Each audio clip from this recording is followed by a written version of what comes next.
Hello and heartily welcome to today's video. Our topic today is sugar and nutrition.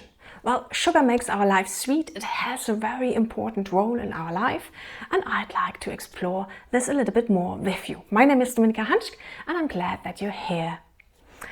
So sugar has got a very important in our role. We love the sweet taste, and yeah, we just need sugar, right?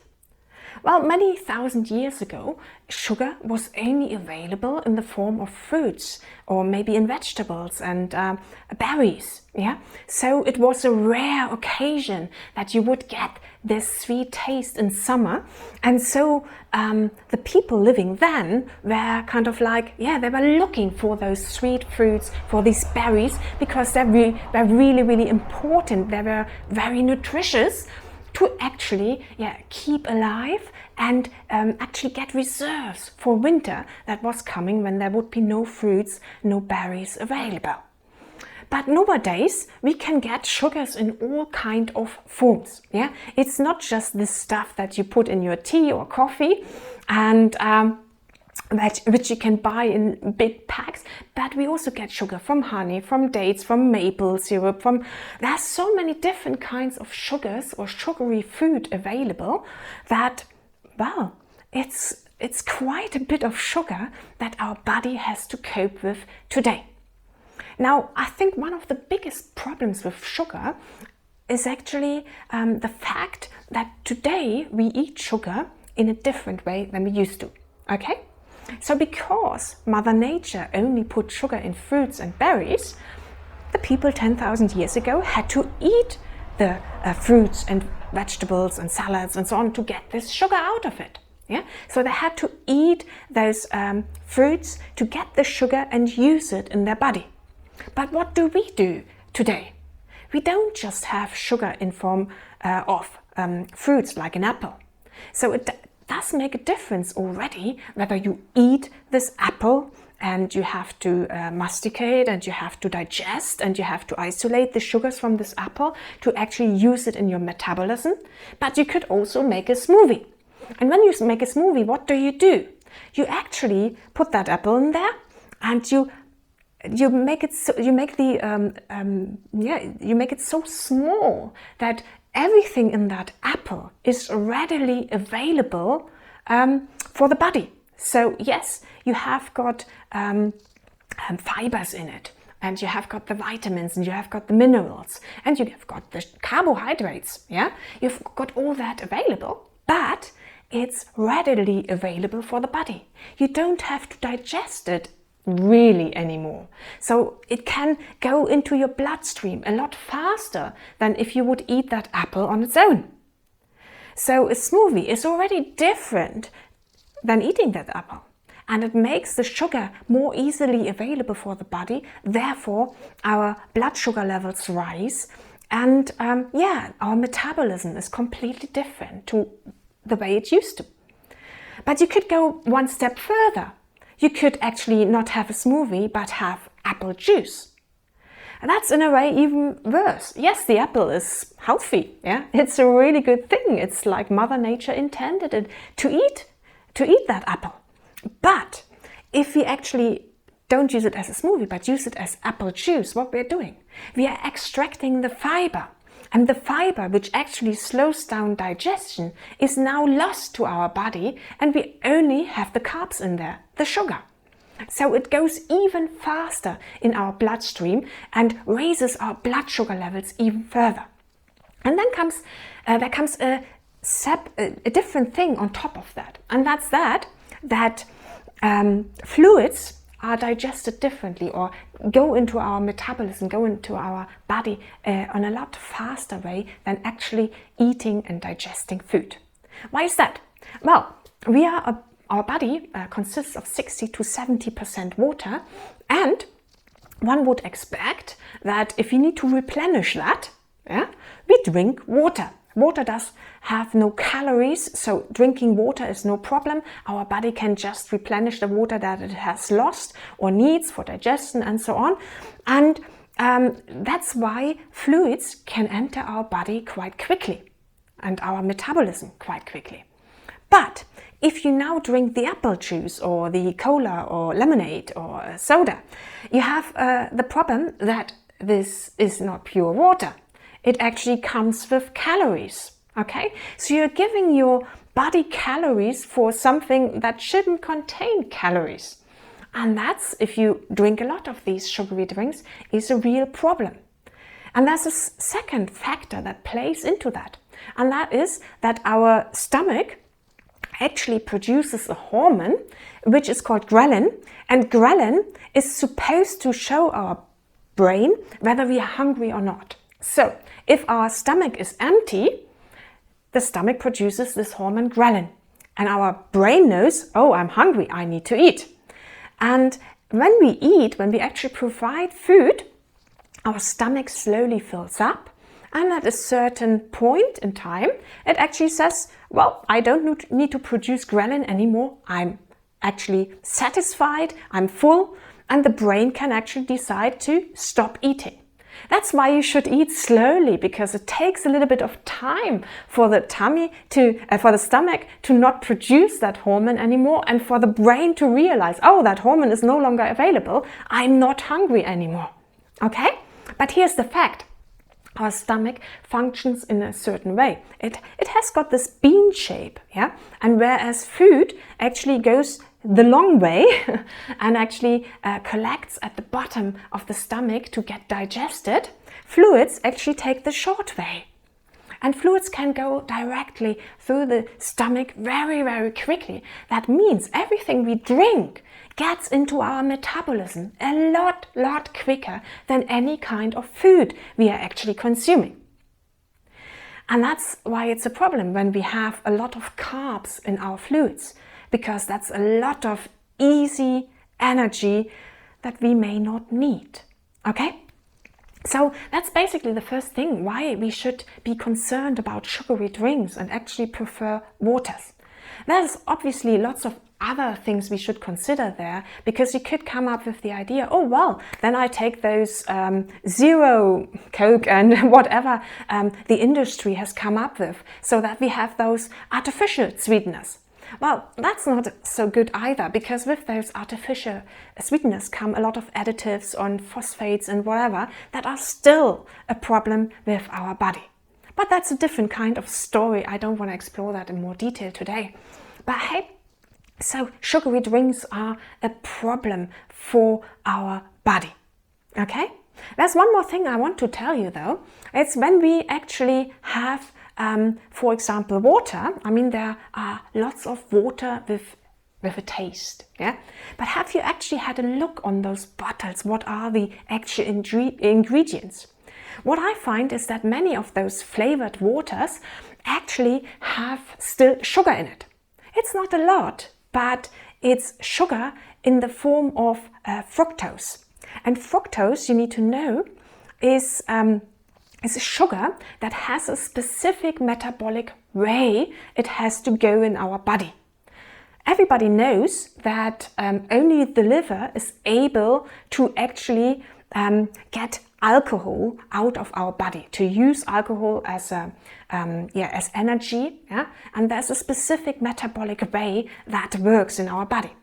What people don't know is that fructose needs exactly the same metabolic way to get actually used for the body. So in a way, fructose is a toxin like alcohol, yeah? It's no different. It's the same metabolic way. It has to go through the liver. And if the liver is kind of like working on fructose, yeah, it can't detox. It can't do the other all little nice things that it needs to do. And that's obviously a problem. So yeah, have a look on the ingredients list, read it carefully, and then decide whether this is the right kind of water for you. Okay. Let's get a little bit further. So we are actually eating that apple, that salad, that vegetables. They go through our stomach into our intestines. We digest, we get the carbs into our bloodstream, and there they are. What you need to know is that we have another hormone called insulin. And insulin is basically like a messenger who knocks on the door of everybody's cell and actually says, hey, I've got sugar for you. Do you like it? And yes, the normal cells would just say, yeah, come on, I need sugar for energy, that's fine, come on in. And the sugar disappears from the bloodstream, goes into the cell, which uses it for energy consumption. So that's the normal way. The thing is, if you eat lots of carbs, if you eat lots of sugars, then you have a high amount of sugar that's coming up in the bloodstream at one moment in time. So, because too much sugar in the bloodstream is difficult, is not good, our body actually puts out a lot of insulin. So it's not just one messenger knocking at the door, it's actually a couple of messengers breaking that door to get the sugar in. And our body, or the cells of our body, they actually react to it and they say, well, you know what, I've got so much sugar left, I don't need any more. They lock the door, they put lots of, they actually make this door even thicker so that you need more and more messengers, insulin knocking at the door or breaking in to get this sugar in and out of the bloodstream. And that's not healthy. And what happens then is you are kind of like on a roller coaster, yeah? So at one moment you're eating lots of sugary things, these sugars enter the bloodstream and you're going up. And at the next moment, a lot of insulin gets put into the bloodstream and the sugars get pushed into the cells and we are going down again. So our brain is saying, well, the blood sugar level is really, really low. We need to do something. So what do we eat? Sugar! And up we go again in a roller coaster, going up and down between those two extremes. But what would actually help would be the case that the blood sugar level is going up and down, but at a much slower and lower rate, right? And how do you do that? Well, one thing I mentioned already, and that's that's fibers. Yeah. So if you have a lot of fibers in your nutrition, then you have not so many carbs, not so many sugars available at any moment in time, because the digestion slows down, and therefore the sugar that enters the bloodstream is a lot less than if you're eating something very sugary without any fibers at all. Okay, so that's one point. The other point, what you can do is actually also eating protein, and in a way, fat actually helps slow down digestion as well. But be careful with carbohydrates and fats at the same time, because we have two kind of like metabolisms, yeah, and they're kind of like two diets that are very healthy for our body. The one way is I'm eating lots of carbs. Obviously the good ones, yeah, the whole grain carbs, the one that are slowly digestion, lots of fruits, vegetables, etc. But then I want to eat not so much fat in my diet, okay? Or the other way around, I'm having lots of fatty acids that I use as my energy resource, but then I don't need many carbs because they would just interfere with my metabolism. Yeah? So studies show that the two extremes are the most suitable diets for our body. Difficult is something in between, because then we have to be careful what we're eating. Actually, it's quite funny. Mother Nature doesn't have anything that has a lot of carbs and a lot of fat at the same time, right? So in Mother Nature, you have actually fruits with a lot of carbs, but they don't have any fat. And you have other things like avocados, for example, which have a lot of fat, but no carbs. Yeah. So Mother Nature is kind of like one or the other. Only humankind was able to actually put all these things together and say, well, this is the most tasty thing that you can get right here. Lots of fat, lots of sugar, and come on, let's get going. But that's not so healthy for us in the end. Okay, so yeah, try to avoid this roller coaster of actually having lots of sugars, crashing again, having lots of sugars, crashing again, because that's not sustainable. It's not good for our body. And when we have this at an ongoing basis, that means many people develop in the end diabetes. And diabetes is not easy. What you have to understand is what happens is actually that because of this increasing resistance towards insulin, our body has to produce more and more of it. And there comes a point in life where the body is not able to produce any more of it. And the question is now, you are diagnosed with diabetes, what do? Do you actually say, oh, well, now it's time, I actually put the insulin into my body myself, so that I'm still in this downward spiral of having to put out more and more insulin to force the body to cope with the sugar? Or actually, am I reflecting a little bit here and I'm saying, well, let's reverse this, because diabetes is actually reversible. Yeah? So many people think diabetes is a lack of insulin, but it's not. It's actually your body has so much insulin that it doesn't work anymore, because the body has built up this resistance against insulin. And the thing is, insulin has many important tasks in the body, but if you use it only for blood sugar control, then it can't take on these other tasks anymore, and that's not so good for our body overall. So I would like to invite you, if you have diabetes, try to actually reduce your easy available carbs, so that you can lower this resistance again, that your body can actually react properly again, that your metabolism can change. So rely more on fat and fatty acids, and your body can then recover from this insulin resistance and get better, and actually, even reduce weight and get back to a metabolism that's healthy and that's good for you, and that keeps you healthy longer as well. So yes, try that you actually have lots of green vegetables, lots of salads, yes, and a little bit of fruit, but try to avoid those easy carbs in soft drinks, those easy carbs with white flour, because they are not healthy and they just keep you in this loop of diabetes, which is not a good one to be in the long run. Well, hey,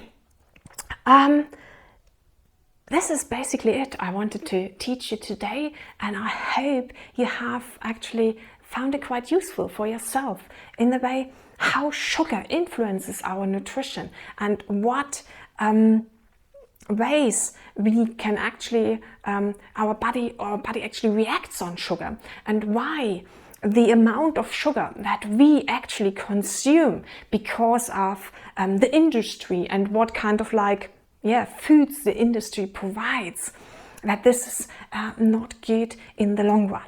So try to eat as naturally as possible, as nature intended, because whole foods are the best that you can do for your body. I hope this helped, and I would be very, very glad when I see you again next week, when we talk about sugar and exercise. Okay, see you. Bye bye.